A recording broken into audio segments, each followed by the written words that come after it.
Hey guys, welcome back to another video.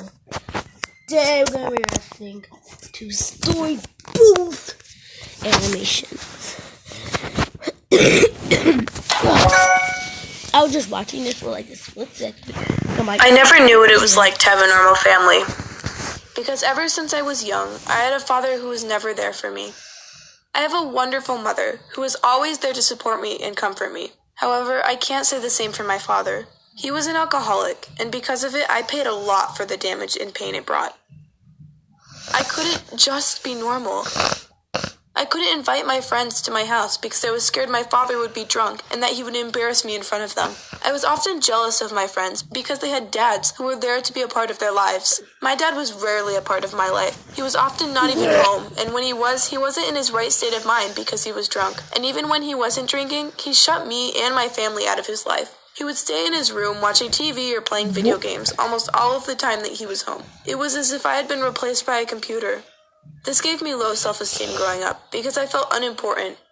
It broke me down, and I was often scared to come home because I knew what awaited me was only a torn family.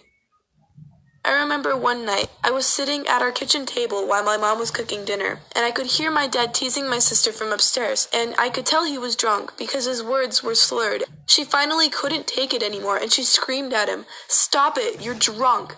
Me and my mom were just in shock that my sister had stood up to him. My dad yelled at her and accused her that my mom had told her that he was drunk. Then he proceeded to stomp downstairs to where my mom was standing in the kitchen. He yelled at her. I was sobbing, hunched over in my chair, when he snatched a glass bowl off the table and slammed it to the ground. He stared coldly at me, as if I didn't matter.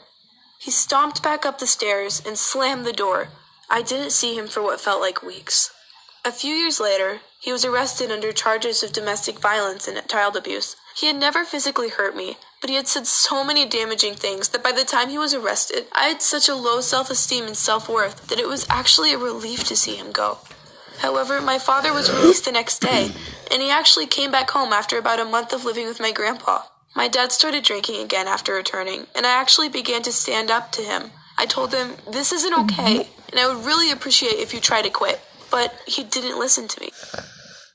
Those few months he lived with us after being arrested was one of the hardest times in my life. Then one day, my mom just had enough, and she kicked him out, followed by a divorce. I have been slowly recovering, and after months, I realized that I am important, and I do matter. And no one should ever have to feel like they're unimportant because someone makes them feel like they are worthless. I'm scared because soon I have to face my dad again for court reasons, but I know in my heart that I am strong and that I will have the strength to stand up to him.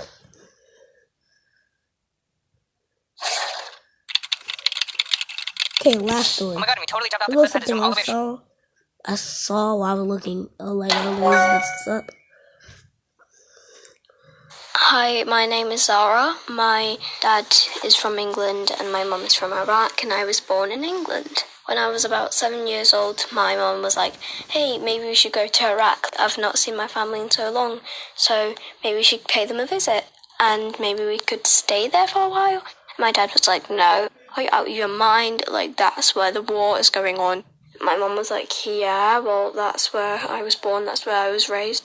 So my dad family agrees, and me, my mum, my dad, and my sisters and brothers went there.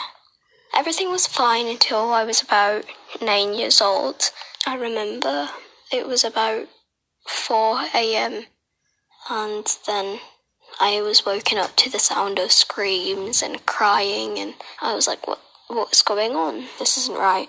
So I decide to look out my window and I see fire. I see a building on fire. I rush to my mom's room and I grab her by the hand.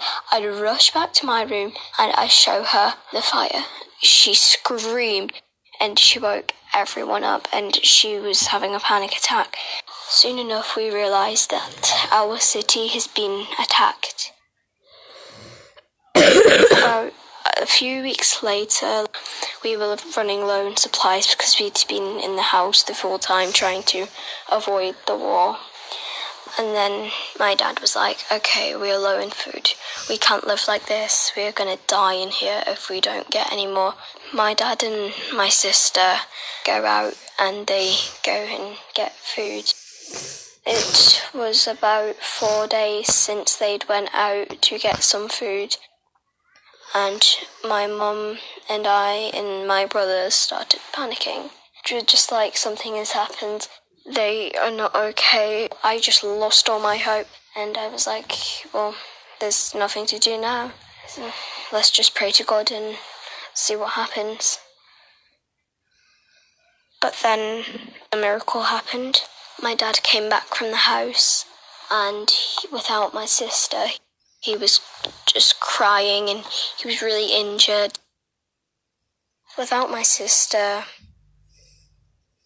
I've realised why God has taken her up, and I realised that she'll be by my side no matter what. Soon after that, we moved back to England, and now I'm 13 years old, and I live a happy life. Life is good, and just know if you're going through war and thing, it will get better.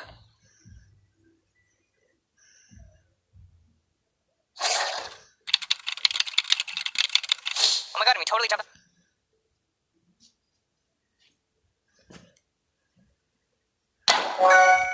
I'm just kidding. I told you guys.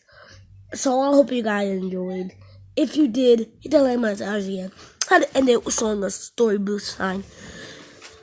So if you guys enjoyed this video, now let me show you a little something. Cause I said you better hit that.